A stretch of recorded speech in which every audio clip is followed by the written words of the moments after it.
ஐயா வணக்கம் ஐயா. அதாவது இந்த அரசியல்வாதிகளை பற்றி ஒன்றுமே புரிய மாட்டேங்க. எவன் எந்த புத்தியில் இருக்கான், எவன் நல்ல புத்தியில் இருக்கான், எவன் கெட்ட புத்தியில் இருக்கான்னு இந்த ரோட்டுக்குள்ளே நம்ம களவாணி பேயில கூட நம்பிடலாம். ஊருக்குள்ளே இருக்கிற களவாணி பேயில நம்ம நாட்டு அரசியல்வாதிகளை நம்பவே முடியலை. ஏன் கேரளாக்காரன் நீட்டை எதிர்க்கலை, இந்தியாவில் எந்த மாநிலத்துக்காரனும் இந்த நீட்டு தேர்வை எதிர்க்கலை. தமிழ்நாட்டு அரசியல்வாதி மட்டும் கூவிக்கிட்டு கிடக்கான் நீட்டு வேண்டாம்னு. இப்போ கொஞ்ச நாளாக அந்த பேச்சே பேசலை பாருங்க.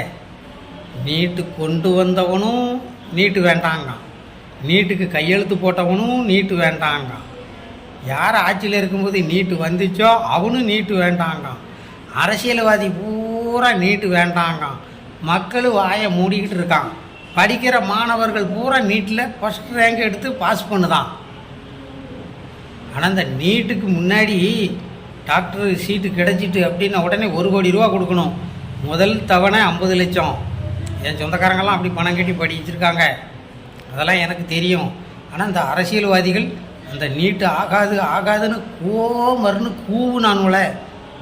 ஒருவேளை இந்த காலேஜுக்காரனுக்கிட்டலாம் ரூபாயை வாங்கிக்கிட்டு கூவிக்கிட்டு கிடந்தானோ என்னமோ தெரியல. இப்போ வாங்கின காசுக்கு கூவிட்டோமுங்கிறத இப்போ கூவுறத நிறுத்திட்டானுவோம். ஆனால் ஓட்டு போட்ட மக்கள் நம்ம பைத்தியாரம் இல்லையா? இவனு இஷ்டத்துக்கு கூவுறதும் மக்கள் விரோத செயலுங்கிறதும் அப்புறம் பேசாமல் இருக்கிறதும் அப்போ ஒரு வழியும் நம்ப முடியலையே. இந்தியா பூரா நீட்டை ஆதரிக்கி தமிழ்நாட்டுக்கு மட்டும் ஏன் விலக்கு வேணும்? அதில் தான் நல்ல வசமாக கொள்ளையடிக்கலாம்னுட்டு ஐடியா. எப்படிலாம் சிந்திக்கானுவோம். ஓட்டு போட்ட மக்கள் நம்ம தான். எங்கே சிந்திக்க? நம்ம பையன் தான் 12 மணி ஆனால் டாஸ்மார்க்கில் போய் வரிசையில் நிற்கானே.